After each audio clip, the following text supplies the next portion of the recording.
Sir, kailan ho ulit may matutumba na mayor? Depende na lang sa intriga mo kung saan ang mas marami.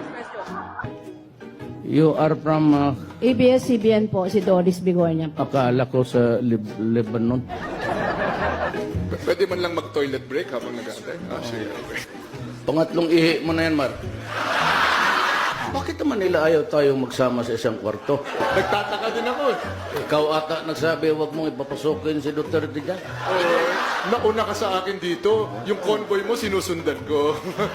Ako maski na sino makasama ko sa kwarto, basta matino. Ako na yun.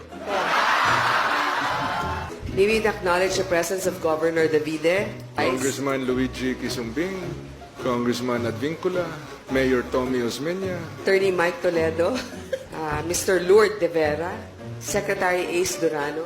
Wala akong nakilala dito.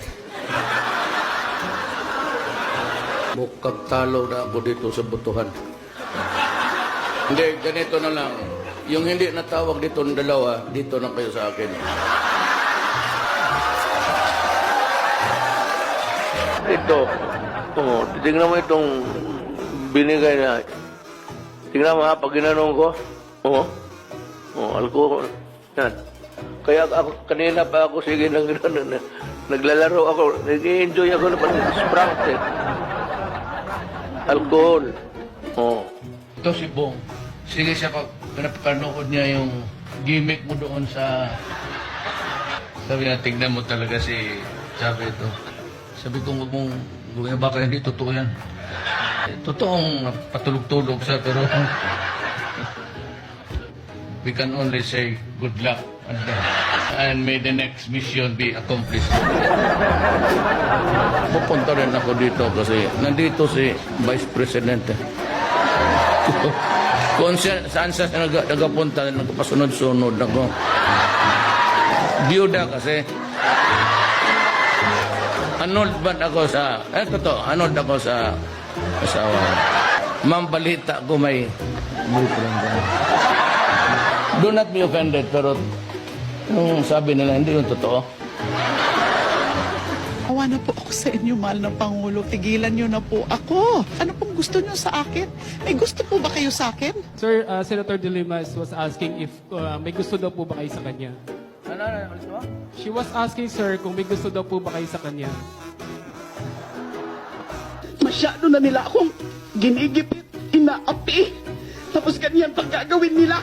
Lahat na lang sinisisi sa akin. And they call themselves men.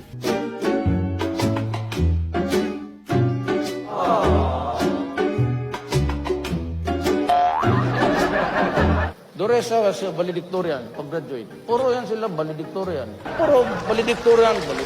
Kairi. Good lawyer. Tignan mo. Tignan mo ang buhay. Tignan mo ang buhay. Trabahante ko lahat. Don't mind. Tang mo galit. Sinainit ng ulo. Mayor, sabi niyo may mga girlfriend kayo. Dapat Totoo. pantularan yan ng mga kabataan. Well, kung hiwalay ka sa asawa, doon gawin mo sarili mo. Anong gawin ko itong karga-karga ko? Hindi ko naman ipagbili ito. Hindi mo masangla eh. Para sa akin yun na yun. The best that my efforts can really achieve. Kung kulang pa yun, pasensya na po. Yun, hindi ko na talaga kaya. And your help in my journey in the 6 years na binigyan ninyo ako ng honor maging presidente ng Pilipinas. Maraming salamat.